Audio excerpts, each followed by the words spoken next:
चलिए, तो हम लोग देख रहे हैं पीसी 21। हम लोगों ने देखा था account code for account in general, और उसमें से हम लोगों ने देखा था डिपार्टमेंटल क्लासिफाइड एब्स्ट्रैक्ट के 7 पार्ट होते हैं। 7 पार्ट में हमने 1, 2, 3, 4 और 5 पार्ट का डिस्कशन कर लिया था। प्रूफ शीट भी हम लोगों ने देख लिया था शायद, है ना? एसीएजी चैप्टर 1, और ये एसीएजी का 3rd वीडियो है ना? 3rd video. हाँ ठीक है, 2 वीडियो हो चुका है। तो हम लोग 1.4 से स्टार्ट करेंगे, that is procedure in posting. Procedure in posting के बारे में हम लोग इससे पहले देख चुके हैं शायद ना, 1.4 का उस दिन हुआ था सर, उस दिन हुआ था, हो चुका था, उस दिन हो गया 1.4। तो हम लोग कहाँ तक आ गए हैं? रिफंड तक आ गए ना? रिफंड तक, हाँ रिफंड तक। नहीं आए 1.4 नहीं हुआ। चलिए 1.4 से स्टार्ट करेंगे। 1.4 से शुरू कीजिए, कोई पढ़ना शुरू कीजिए। चलिए। On receipt of the schedule and vouchers in the comparison group of the Treasury Departmental Audit sections, the departmental auditor should compare the vouchers with the schedules, ascertain that none are missing, and arrange them in the order of major and minor heads. He should then proceed with the compilation work and posting of the departmental classified abstract. After the compilation for either schedule of payment is over, the voucher should be transferred to the audit group of the Treasury/Department audit sections, gazetted audit sections and other audit sections for audit. बस सब रुक जाइए, ठीक है? तो हमारे class में एक ऐसी मैडम है जिन्होंने ट्रेजरी सेक्शन में काम किया है। तो मैंने उनसे पूछा कि अपना पर्सनल एक्सपीरियंस शेयर कीजिए, तो उन्होंने बताया कि ट्रेजरी से उनके पास में वाउचर्स आते हैं शेड्यूल के साथ में। शेड्यूल के साथ में जब वाउचर आते हैं तो इन शेड्यूल में, अच्छा वाउचर कहते किसको हैं? जो बिल पेड हो जाता है उसको वाउचर कहते हैं। तो बिल में क्या क्या लिखा होता है? नेम ऑफ द पर्सन, कोई बिल आपने रखा होगा, कभी देखा भी होगा, नेम ऑफ द पर्सन लिखा होता है, डेट लिखा होता है, ठीक है, दुकान का नाम लिखा होता है, या सप्लायर का या सर्विस प्रोवाइडर का। उसके बाद में उसमें आपने क्या सप्लाई लिया है आइटम उसका, या क्या सर्विस आपने लिया है उसका डिटेल लिखा रहता है। उसके बाद में आइटम लिखा रहता है, क्वांटिटी लिखा रहता है, रेट लिखा रहता है, टोटल आइटम परचेज या सप्लाइड रिसीव्ड लिखा रहता है, कितना सब कुछ लिखा रहने के बाद में लास्ट में टोटल लिखा रहता है ना? ये बिल में है। बिल को जब आप पे कर देते हैं तब वाउचर बनता है। तो वाउचर में आपको क्या लिखना पड़ता है? क्लासिफिकेशन लिखना पड़ता है, क्योंकि आपने पे किया तो यूं ही पे नहीं कर दिया ना, आपको पहले तो ग्रांट मिला होगा, ग्रांट हमेशा हेड के साथ में मिलता है। तो जब आप उसको पे करते हैं तब आप किस हेड में किस हेड का पैसा आपने इस वाउचर के लिए पे किया है, वहां पे आपको उसके लिए वाउचर के ठीक पीछे में डिटेल क्लासिफिकेशन जो 15 डिजिट का होता है आपको उसमें लिखना पड़ता है। तो वाउचर का जब आप क्लासिफिकेशन लिखते हैं तो एक स्पेसिफिक नंबर भी देते हैं जिसको वाउचर नंबर कहते हैं। ये बिल नंबर जो हो सकता है रैंडम हो सकता है, वाउचर नंबर सीरियल वाइज होता है, 1 2 3 4 5 6। तो ये वाउचर नंबर होता है। उसी वाउचर नंबर के हिसाब से एक लिस्ट बनता है जिसको कि शेड्यूल कहते हैं। सीपीडब्ल्यूडी जब आप पढ़िएगा तो उसमें फॉर्म 61 है, शेड्यूल डॉकेट। किसी को याद आ रहा है? हाँ या ना? Yes sir, yes sir, yes sir. वैसा ही इसका फॉर्म 61 तो नहीं होता है ट्रेजरी में, लेकिन ऐसा ही शेड्यूल होता है, ठीक है? हेलो, शेड्यूल, हाँ बोलिए बोलिए बोलिए हैं? बोलिए ना। हाँ सर का क्लास हो रहा है। सर मैडम, हाँ ठीक है। तो अब शेड्यूल होता है और उसके साथ में वाउचर्स होते हैं, ठीक है ना? तो आपको पहले क्या करना है, मैडम ने जैसा एक्सपीरियंस शेयर किया कि मैडम सबसे पहले उस वाउचर को टैली कराते हैं शेड्यूल के साथ में, और अगर सारे वाउचर ठीक ठीक मिल गए तो कोई प्रॉब्लम नहीं है। लेकिन अगर ठीक ठीक ना मिले, कुछ वाउचर अगर मिसिंग मिले, यानी कि आप शेड्यूल में लिखा है 100 वाउचर, फिजिकली चेक किया तो मिले 98 वाउचर, 2 वाउचर मिसिंग हो गए, 2 वाउचर मिसिंग हो गए तो ट्रेजरी को वापस भेज दिया, भैया आपका 2 वाउचर नहीं मिल रहा, हमको 2 वाउचर का डिटेल भेजिए और वो भी ओरिजिनल में दीजिए। कई बार ऐसा होता है कि वाउचर ओरिजिनल दिया ही नहीं, फोटोकॉपी लगा दिया है, तो फोटोकॉपी वाउचर आपको एक्सेप्ट नहीं करना है। ठीक है, इस तरीके से शेड्यूल आया आपको, उसमें डिटेल वाउचर लिखा हुआ है और उसके साथ में वाउचर के ओरिजिनल वाउचर के फॉइल्स लगे हुए हैं। तो मैडम ने उनको रिसीव किया, रिसीव करने के बाद में मेजर हेड के हिसाब से उसको अलग अलग किया, मैंने उसकी जांच की। राइट, ये कहाँ हो रहा है, सब ट्रेजरी सेक्शन में हो रहा है। और जांच कर लेने के बाद में कुछ ऐसे मेजर हेड से रिलेटेड वाउचर हैं जिनके लिए स्पेसिफिक सेक्शन बनाया गया है। उदाहरण के तौर पे अगर 7810 से रिलेटेड कोई वाउचर है जो कि इंटर स्टेट सेटलमेंट का वाउचर है, तो उसको AC section, account current section में भेजा जाता है, एसी सेक्शन में। ठीक है, कौन सा वाउचर, इंटर स्टेट सेटलमेंट का वाउचर। ठीक है, उसी तरीके से बुक सेक्शन का कोई स्पेसिफिक वाउचर हो सकता है, 8782 का 00 सब मेजर हेड 102 आता है WM सेक्शन को। ठीक है, इसी में 8782 00 और 103 भेजती है मैडम फॉरेस्ट सेक्शन को। ठीक है, तो कहने का मेरा मतलब यह है कि जहां जिस सेक्शन के पास में जाना चाहिए, प्राइमरी चेकिंग के बाद में उस वाउचर को उसके शेड्यूल के साथ में कंसर्न सेक्शन में भेज दिया जाता है। बाकी जो मेजर हेड है उनके हिसाब से जो वाउचर है वो टीए सेक्शन में भेजा जाता है। टीए सेक्शन को ट्रेजरी ऑडिट सेक्शन भी कहते हैं, कहीं कहीं पे ये डिपार्टमेंटल ऑडिट सेक्शन भी कहलाता है, जैसा कि वेस्ट बंगाल में होता है, मैंने पिछले वीडियो में बताया था। तो ये पूरा का पूरा प्रोसीजर है, sorting of voucher then posting of voucher. अब आप इसका लैंग्वेज पढ़िए, यही बात लिखी हुई है। इसमें एक word departmental auditor, departmental auditor के लिए पीछे में नोट लिखा गया है। ठीक है, कि डिपार्टमेंटल ऑडिटर माने क्या, नोट 2 में लिखा गया है। दिस टर्म नोट 2, कहां का नोट 2, 1.4 का नोट 2। कोई पढ़िए तो पहले, डिपार्टमेंटल ऑडिटर माने क्या, जरा पढ़िए।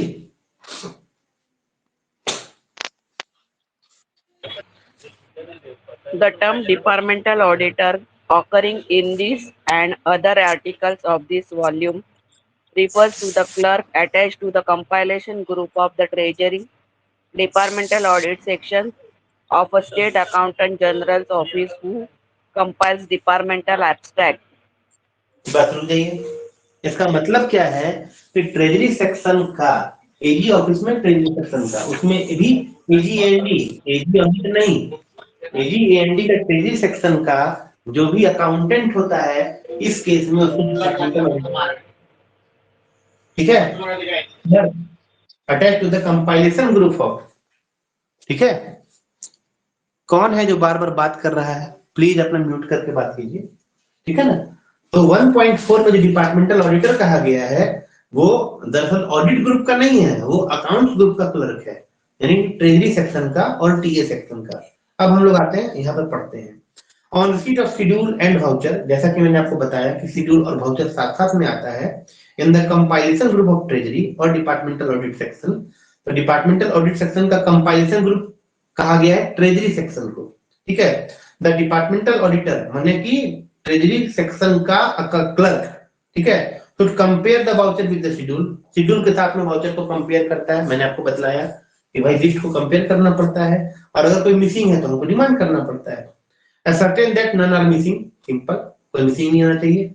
जब इसको असर्टेन कर लिया गया है then arrange them in the order of major and minor head, उसको मेजर और माइनर हेड के सीक्वेंस में अरेंज करना पड़ता है। इसको समझने के लिए ऐसे समझना होगा कि 0049 अगर कोई इंटरेस्ट का है वाउचर तो उसको पहले रखा जाएगा 0075 से, जिसको कि मिसलेनियस कहते हैं। ठीक है, तो यहाँ पे आपको जो अरेंजिंग करने का तरीका है वो ये है कि 0049 को ऊपर, 0075 को नीचे, उसके बाद में 0049 के बाद में पब्लिक वर्क्स, इसको मिसलेनियस को बाद में लिखा जाएगा, 0059 है पब्लिक वर्क्स। ठीक है, इसका कोई रिसीट हेड है ना, उसके बाद 0075 जाएगा मिसलेनियस में। ठीक है, उसके बाद में 1054 जाएगा रोड में। ठीक है, लेकिन 1054 से भी पहले 0700 आएगा इरिगेशन।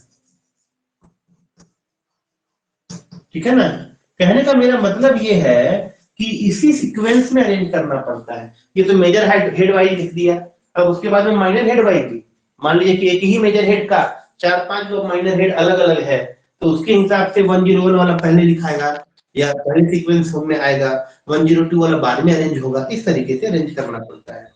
ठीक है, then he should then proceed with the compilation work and posting of the departmental classified abstract। और जब उसको इस तरीके से अरेंज कर लिया जाता है, उसके बाद उसकी पोस्टिंग की जाती है, कहाँ? VLC में। यहाँ लिखा है डिपार्टमेंटल क्लासिफाइड एब्स्ट्रैक्ट, लेकिन आज जो उसकी पोस्टिंग होती है वो VLC में होती है। हालांकि आपको VLC ऑप्शन में नहीं रहेगा, आपको ऑप्शन में रहेगा DCA। VLC एक सॉफ्टवेयर का नाम है, उस सॉफ्टवेयर में कई सारे फॉर्म्स दिए गए हैं, उसमें से ये वाला फॉर्म है डिपार्टमेंटल क्लासिफाइड एब्स्ट्रैक्ट, और उसी फॉर्म में इसकी पोस्टिंग की जाती है। ठीक है, after the compilation of either schedule of payment is over, किसी भी तरह के शेड्यूल ऑफ पेमेंट का कंपाइलेशन जब ओवर हो जाता है, the voucher should be transferred to the audit group of treasury departmental audit section, gazetted audit section and other audit section of audit. ठीक है, तो इसका मतलब क्या है कि ऑडिट सेक्शन का ये मतलब आप मत समझ लीजिएगा कि ऑडिट को भेजा जाता है। मैंने आपको साफ बता दिया है कि ये AG/AND के ही अलग अलग सेक्शन को जाता है। जैसे कि account current section AC section को इंटरस्टेट सेटलमेंट का वाउचर आया, 8782 का वाउचर 102 माइनर हेड का WM सेक्शन को आया, 103 का फॉरेस्ट सेक्शन को गया। तो यहाँ यही कहने की कोशिश की जा रही है कि जब उनकी पोस्टिंग वो डिपार्टमेंटल क्लासिफाइड एब्स्ट्रैक्ट में कर लेते हैं, पोस्टिंग कर लेने के बाद में उसको कंसर्न सेक्शन में भेज देते हैं, और जो किसी सेक्शन में नहीं जाता है वो TA1 से लेकर TA12 जो झारखंड में है उस सेक्शन में जाता है। तो यहाँ पे लैंग्वेज में ऑडिट सेक्शन लिखा हुआ है, पर इसका मतलब बिल्कुल नहीं है कि AG ऑडिट के किसी सेक्शन में जाता होगा, नहीं, बिल्कुल नहीं, वो AG/AND के ही सेक्शंस में जाता है। ठीक है, इसका नोट 1, द अकाउंटेंट जनरल में एट डिस्क्रिशन, इसमें ये कह रहे हैं कि डिपार्टमेंटल क्लासिफाइड एब्स्ट्रैक्ट में पोस्टिंग कर लेने के बाद कंसोलिडेटेड एब्स्ट्रैक्ट बनता है, लेकिन अगर मान लीजिए कि किसी मेजर हेड में कम है, यानी कि ट्रांजैक्शन कम है, या किसी डिपार्टमेंट में ही ट्रांजैक्शन कम है, तो वो उसको कंसोलिडेटेड एब्स्ट्रैक्ट में डायरेक्ट पोस्टिंग के लिए अलाउ कर सकते हैं। ये पावर किनके पास में? AG/AND के पास में। ठीक है, यही यहाँ पे लैंग्वेज में लिखा गया है, the accountant general may at discretion allow direct posting in the consolidated abstract without the intervention of departmental classified abstract. यानी कि डिपार्टमेंटल क्लासिफाइड एब्स्ट्रैक्ट में इंटरवीन किए बिना वो कंसोलिडेटेड एब्स्ट्रैक्ट में डायरेक्ट पोस्टिंग अलाउ कर सकते हैं, अगर उनके डिस्क्रिप्शन में, उनके विवेक में ये ठीक लगता है तो। ठीक है, अगला टर्म है the term gazetted officer audit. बोलिए। एक्सक्यूज मी सर, सर ये जो कंसोलिडेटेड एब्स्ट्रैक्ट है इसका कुछ फॉर्मेट है या कैसा मतलब होता है? कंसोलिडेटेड एब्स्ट्रैक्ट का फॉर्मेट? हाँ, अच्छा, एक बात हम पूछना चाहते हैं, आप लोग के पास में जो भी फॉर्म है, मतलब जो भी account code for accounting general की जो बुक है, उसके पीछे वाला फॉर्म है आप लोगों के पास में? PWA forms? नहीं, AC फॉर्म नहीं, वो तो नहीं है सर, किसी बुक में नहीं है सर। AC फॉर्म नहीं सर है। वो तो बुक के पीछे ही है। हाँ, वो बुक के पीछे है। AC22 है consolidated abstract. AC22 AC23 transfer entry. हाँ, AC23 ट्रांसफर एंट्री। हाँ, बिल्कुल सही। ठीक है, बिल्कुल है। ठीक है सर। सुनिए, जिनके पास में नहीं है वो बिल्कुल नोट न ले, मैं उनको शेयर कर दूंगा। ठीक है, या जिनके पास में उनको मैं भी रिक्वेस्ट करता हूँ कि शेयर कर दीजिए। ठीक है, चलिए। तो नोट 2 का second part, the term gazetted audit department used in this article and the elsewhere in this code refer to the section in the accountant general's office which audit the claims of gazetted officer। ठीक है, तो इसमें क्या हो गया कि gazetted officer का claim भी होता है, समझे कि नहीं? उसका जो ऑडिट करता है उसको गैजेट ऑडिट डिपार्टमेंट कहते हैं, जिसको कि GE सेक्शन कहते हैं, गैजेट इंटाइटलमेंट। कहीं कहीं इसमें GA सेक्शन भी कहते हैं, GE, समझे? यहाँ पे इस पारा में कहा गया GA डिपार्टमेंट, GAD, लेकिन एक्चुअल में आज GAD एग्जिस्ट नहीं करता है, GE सेक्शन है ना? अब आप अलग अलग राज्यों वाले हैं, अपने बारे में बतलाइए। हमारे राज्य में जीई सेक्शन एग्जिस्ट करता है, आप लोग में जीए करता है कि जीई करता है? सर महाराष्ट्र में नहीं है सर, क्या बोल रहे हैं? महाराष्ट्र में नहीं है, सिलेक्ट सेक्शन। नागपुर में नहीं है जी सेक्शन। अच्छा, और बाकी किसी राज्य वाले दूसरे जो झारखंड के नहीं है वो बताएं। सॉरी है, लेकिन वो शायद उनका पेमेंट नहीं दिखता है। भैया पेमेंट देखे नहीं देखे, उनका क्लेम दिखता है कि नहीं दिखता है? क्लेम्स वगैरह का है, जी सेक्शन मैंने देखा है। जीए सर, हमारे यहाँ जीए है? हमारे यहाँ तो एडमिन सेक्शन में ही होता है सारा काम। अरे भैया वो स्टेट गवर्नमेंट के गैजेटेड ऑफिसर का क्लेम। अच्छा सर। सर GBS नाम था क्या इसका, GBS? नहीं जीएडी था, gadget audit department, gazetted audit department था नाम इसका। अब हो गया गैजेटेड एंटाइटलमेंट, ठीक है। कहने का मेरा मतलब क्या होता है?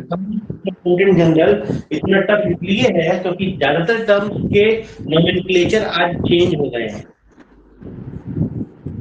इसी वजह से हमें समझ में नहीं आता है कि ये है कहाँ, ठीक है ना। नोमेनक्लेचर जी। 1.5 में हम आते हैं। 1.5 में एक टर्म यूज किया गया है रिफंड। रिफंड के बारे में हमने कई बार डिस्कस किया हुआ है। इसका एक माइनर हेड है 900, डिस्कस किया है या नहीं किया है? Yes sir, deduct refund. Deduct refund बिल्कुल सही है ना। इनका एक माइनर हेड है 900, है ना। जिन्होंने कहा डिडक्ट रिफंड बताइए कि 900 जो माइनर हेड है वो कहाँ ऑपरेट होता है? किसी भी फंक्शन मेजर हेड में। क्या बोल रहे हैं? ये किसी भी फंक्शन मेजर हेड में होगा। नहीं ऐसे नहीं बोले, रुकिए। पहले हम लोग बात करते हैं रिवेन्यू रिसीट की, ठीक है ना। रिवेन्यू रिसीट कितने सेक्टर में बटा हुआ है?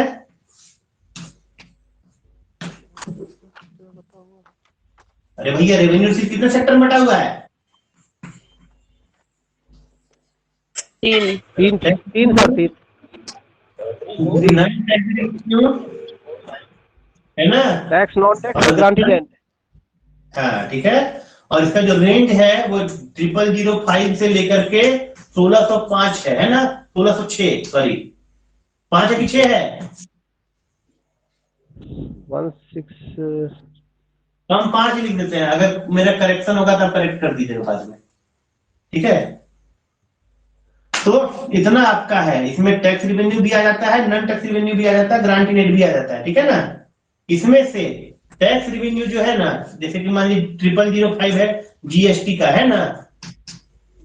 तो उसके बाद में सब मेजर हेड होगा, फिर कुछ माइनर हेड भी होगा, समझे। सब हेड लेवल पे 01 और 02 होता है, सब हेड लेवल पे, समझे। तो ये तो सब हेड इतना भी है, सब रिसीट ही है, देख लीजिएगा सारा का सारा रिसीट है, इसमें एक्सपेंडिचर का एक भी नहीं है।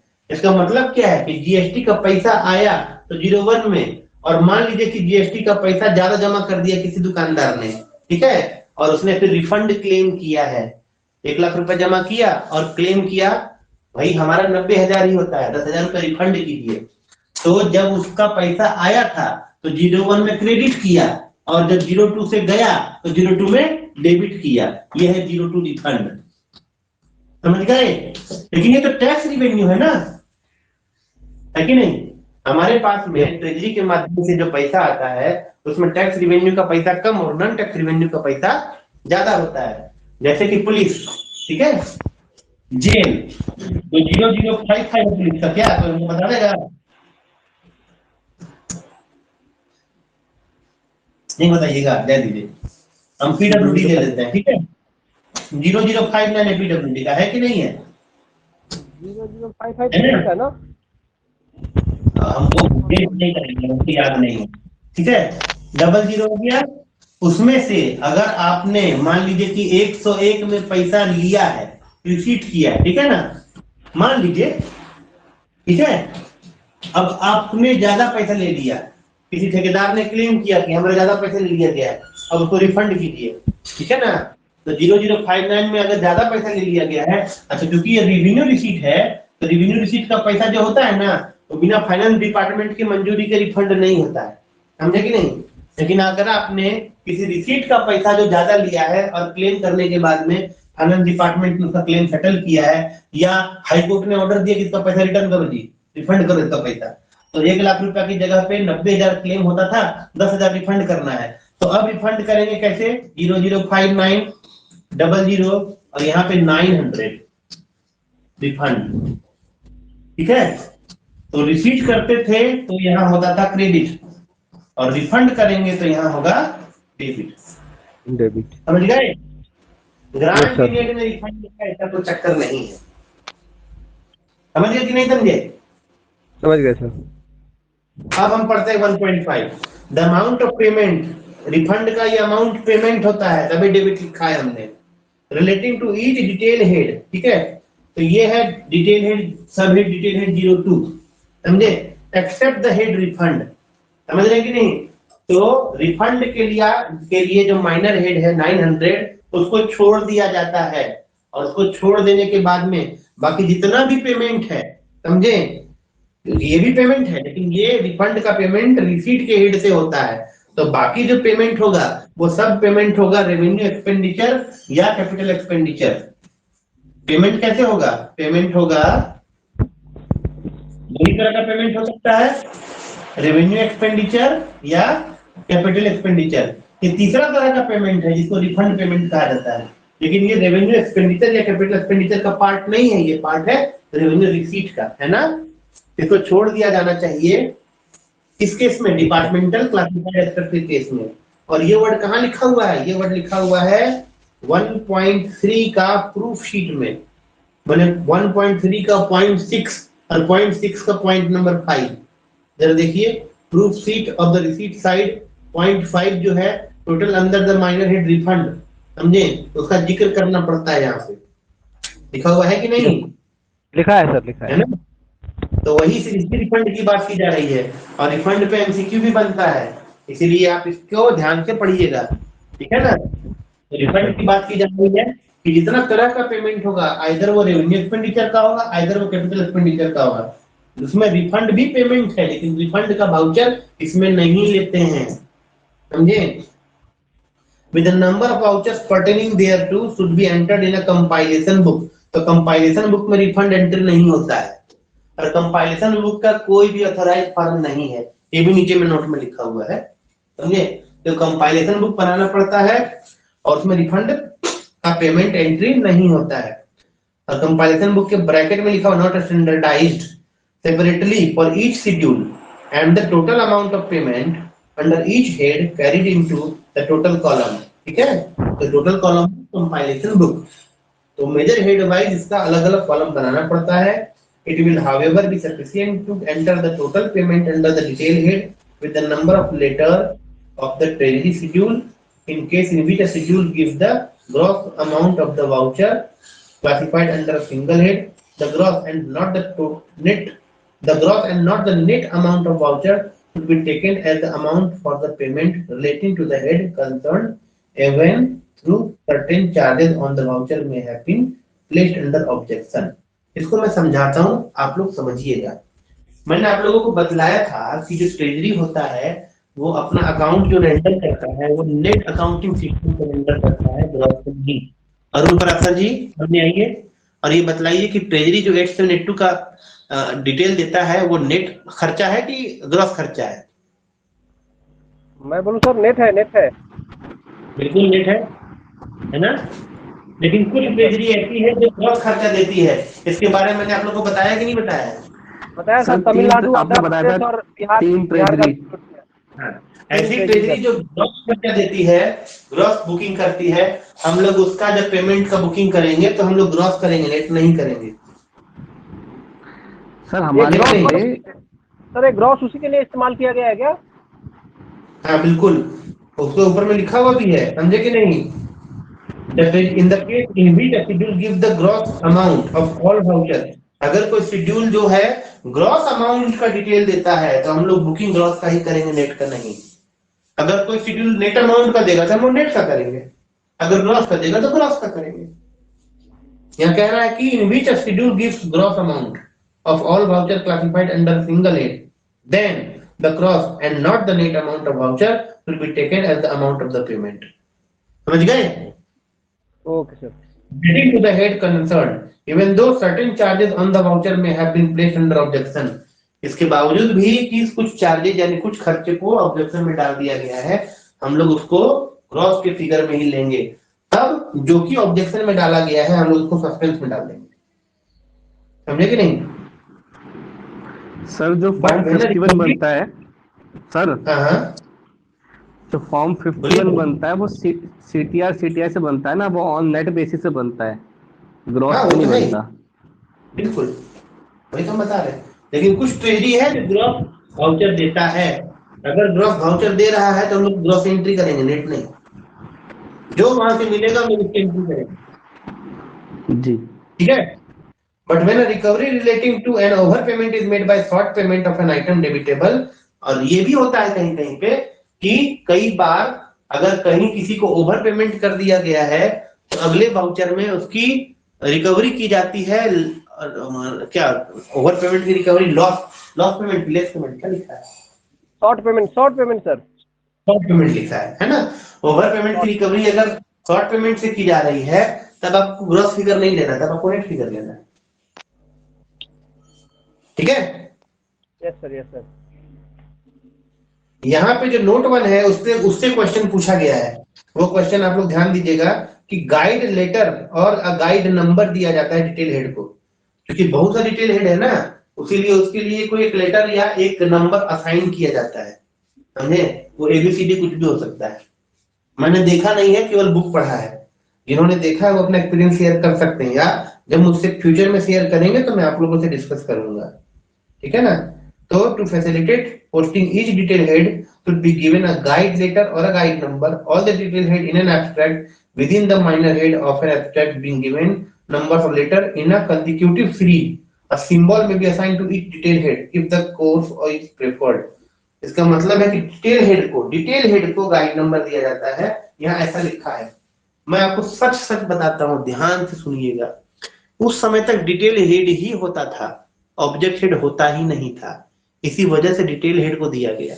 आज अगर आपको गाइड नंबर देना है तो आप डिटेल हेड को नहीं देंगे बल्कि ऑब्जेक्ट हेड को देंगे। इससे अगर कोई क्वेश्चन बनाने वाला जो इतना डीप नॉलेज नहीं रखता है, अगर उसने क्वेश्चन सेट किया और आपने डिटेल हेड की जगह ऑब्जेक्ट हेड मारा, समझे कि नहीं, तो वो डिटेल हेड को सही मान के आपका आंसर गलत कर सकता है।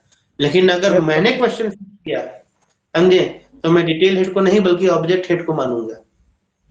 Correct sir. आप लोग अब तक समझ पा रहे हैं मैं क्या कहना चाहता हूँ? जी समझ गया। है ना? जैसे एमएसएम एनजीओ है ना पूरा का पूरा,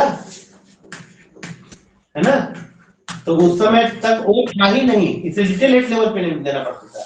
लेकिन आज वो है तो हम तो वो लेवल पे देंगे ना, ऑब्जेक्ट हेड लेवल पे।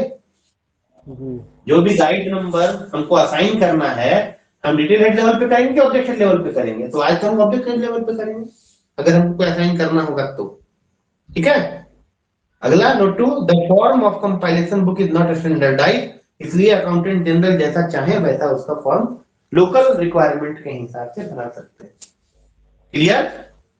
Yes sir. है ना?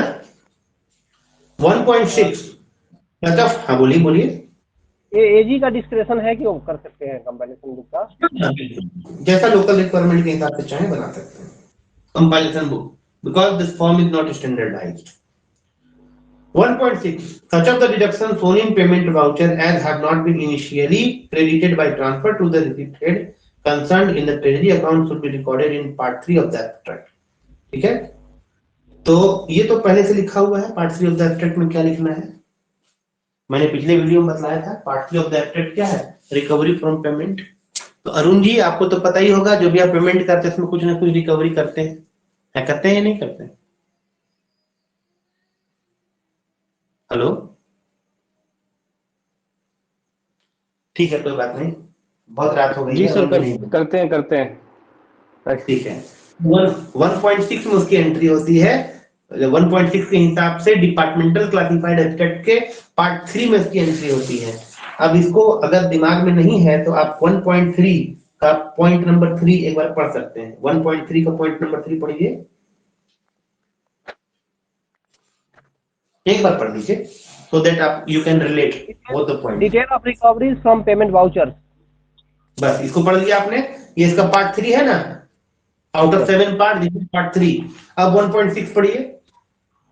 Such of the deductions shown in payment vouchers as have not been initially credited by transfer to the receipt head concerned in the treasury account should be recorded in part 3 of the abstract. यही है ना, तो मतलब क्या है कि अगर कोई रिकवरी को सीधे सीधे आपने अगर कंसर्न रिसीट हेड में नहीं डाल दिया है, समझे कि नहीं, तो अगर आपने उसको सस्पेंस में रखा है, जैसे टीडीएस का सस्पेंस है 8658 का, रखते भी रखते हैं।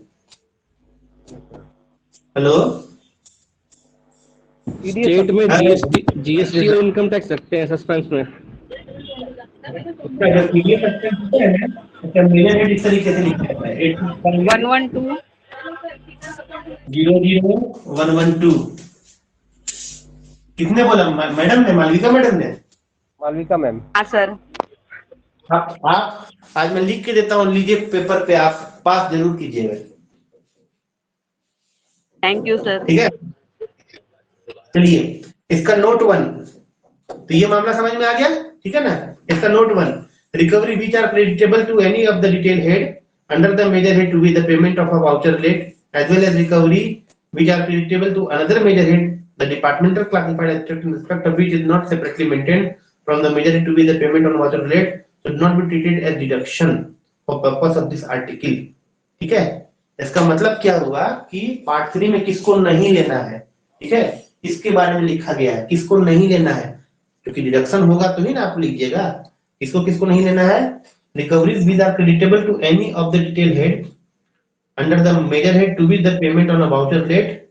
ठीक है, इसका मतलब क्या है कि detail head under the major head payment of a voucher relate, voucher का जिसमें आपने पेमेंट किया है, ठीक है, उसके मेजर हेड में अगर कोई डिटेल हेड है और रिकवरी उसको क्रेडिट हो रही है तो उसको नहीं लेना है। उदाहरण के तौर पे मैं समझाता हूँ आपको, जैसे कि आपका सिक्योरिटी डिपॉजिट का जो हेड है, राइट, सिक्योरिटी डिपॉजिट का जो हेड है आप किस में लेते हैं? अरुण जी आप मुझे बताएंगे, गाइड करेंगे। सिक्योरिटी डिपॉजिट का अगर आप एसडी किसी का कॉन्ट्रैक्टर का काटते हैं 2.5%, तो कौन से मेजर हेड में लेते हैं?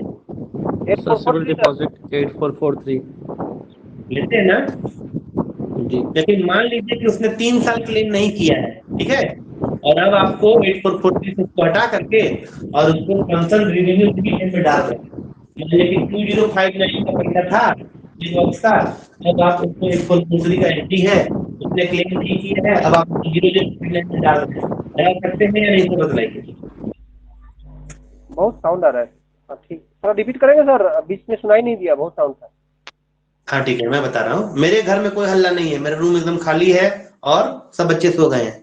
हाँ मैं बोल रहा हूँ फिर से, 8443 में पार्ट 2 में आपने पैसा डाला, एसडी जो आपने डिडक्ट किया, ठीक है, और कॉन्ट्रैक्टर का एसडी उसने 4-5 साल क्लेम नहीं किया, तो आप उसको रेवेन्यू रिसीट में अगर 2059 का पैसा था तो 0059 में डाल सकते हैं या नहीं डाल सकते हैं? अरुण जी बतलाइए। डाल सकते हैं, डाल सकते हैं ना। जब आप उसी मेजर हेड का रेवेन्यू रिसीट हेड में कोई पैसा डालते हैं तो उसको डिडक्शन नहीं कहा जाता है। इस केस में समझ रहे हैं? अब आप नोटिस कीजिएगा कि जो भी डिडक्शन आप करते हैं उसको किसी न किसी दूसरे हेड में डालते हैं, जिस मेजर हेड में आपने खर्च किया है उसी के रिसीट हेड में नहीं डालते हैं। लेकिन कई बार ऐसा होता है कि जो अमाउंट उसी के रिसीट हेड में डाला जाता है उसको, ध्यान से फिर से सुन लीजिएगा, उसको डिपार्टमेंटल क्लासिफाइड एब्स्ट्रैक्ट के पार्ट 3 में नहीं रखा जाता है। समझ गए? अरे कितना दिन का पीरियड होता है 8443 से निकाल के 0059 में डालेंगे, ये कितना समय के बाद डालते हैं? देखिए थ्योरेटिकल है 3 साल, लेकिन प्रैक्टिकल है 30 साल। प्रैक्टिकल कितना है सर? 30 साल मतलब नहीं डालते हैं, कोई नहीं डालता है, नहीं डालता है। अगर भाई एलके जी अगर सर आवाज कट हो रही है। अरुण जी आपका माइक बहुत डिस्टर्ब है। अरुण जी अपना माइक अपना साउंड ऑफ कीजिए, माइक अरुण जी। हाँ बोलिए सर। हेलो, अभी आवाज सही आ रही है सर, बताएं सर। हाँ, तो प्रैक्टिकल जो है ना वो 30 साल, इसलिए मैंने कहा ना क्योंकि वो अमूमन डालते ही नहीं है उसमें। अच्छा 30 ईयर्स। समझे?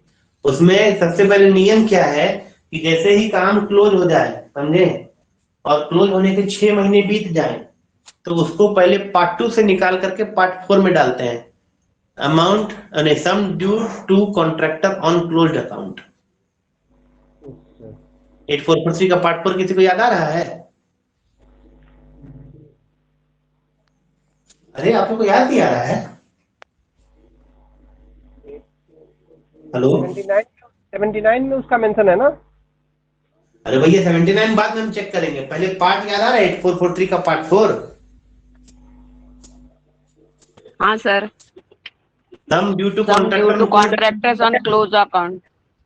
हाँ, तो उसमें पैसा कब डालते हैं? पार्ट 2 से निकालते हैं और पार्ट 4 में डालते हैं कब? जबकि काम खत्म हो जाए, लास्ट पेमेंट हो जाए, नहीं लास्ट पेमेंट, हाँ लास्ट पेमेंट ना हो, काम खत्म हो जाए और वो फाइनल पेमेंट लेने के लिए ना आए, समझे कि नहीं? तो वो पैसा उसमें डाल देते हैं, ठीक है। और फिर वो फाइनल पेमेंट के लिए लेने के लिए ना आए तो पैसा पड़ा रहे, तो 3 साल के बाद में उसको हम रेवेन्यू रिसीट में डाल देते हैं, ठीक है। Yes sir. कॉन्ट्रैक्टर का फाइनल पेमेंट है, काम उसने कंप्लीट कर दिया है, मेजरमेंट डन हो गया है और पेमेंट लेने के लिए चल रहा है, समझे? तो उस पैसा को हम कहाँ रखेंगे? मेरी तो लायबिलिटी बनती है ना, जी जी। इसे हम पार्ट में डाल देंगे। ऐसा होता नहीं है वैसे, लेकिन अपने पास में प्रोविजन है तो क्या करें, ठीक है ना? Thank you. चलिए, हाँ, नोट टू देखते हैं। Deduction for in payment voucher for subscription to provident fund. GPF का भी सब्सक्रिप्शन होता है, उसका पेमेंट हम लोग सैलरी से करते हैं, उसका रिकवरी हम लोग डिडक्शन में दिखाते हैं, उसका भी वाउचर आता है, समझे कि नहीं?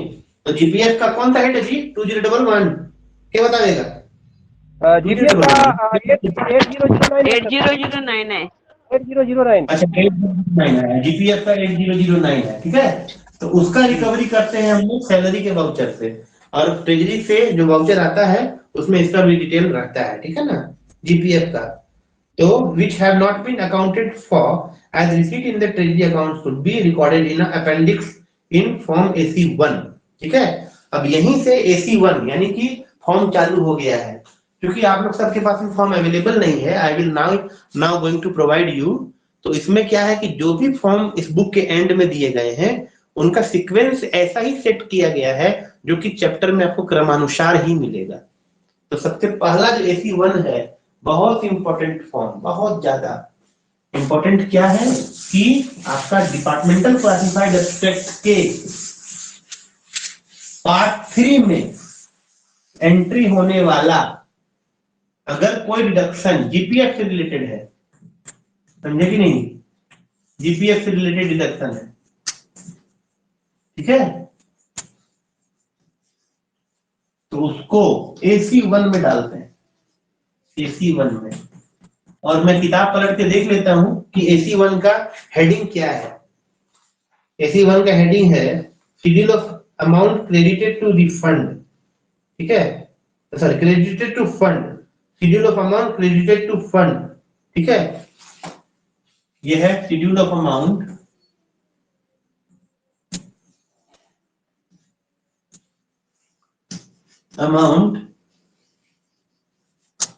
क्रेडिटेड टू फंड, ठीक है ना।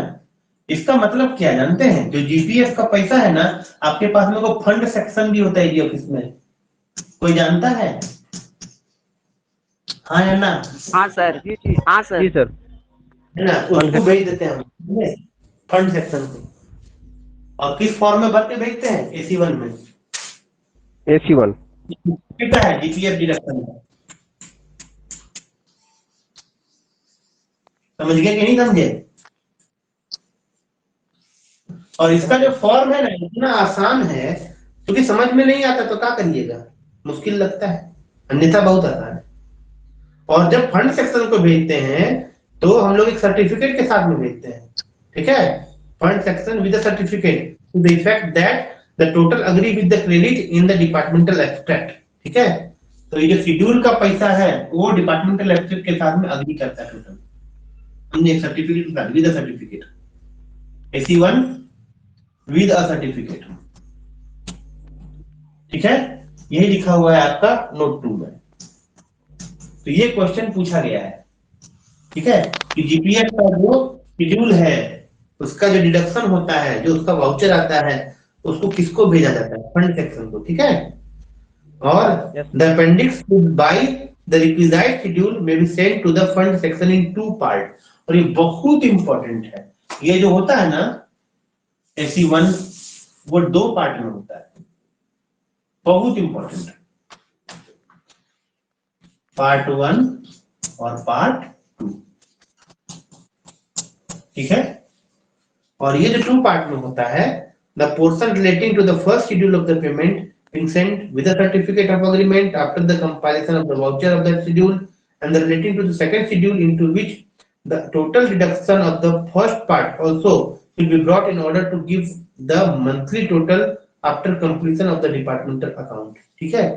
इसका मतलब क्या हुआ कि फर्स्ट पार्ट में जो आपने एंट्री किया है, सेकंड पार्ट में मंथली टोटल, यानी कि फर्स्ट पार्ट में तो खाली 1 महीने का और सेकंड पार्ट में मंथली टोटल, तो प्रीवियस मंथ का भी टोटल इसमें लिखा जाता है, सो दैट अभी तक आपके पूरे साल में जीपीएफ का कितना पैसा आया है आप उसको देख सकें।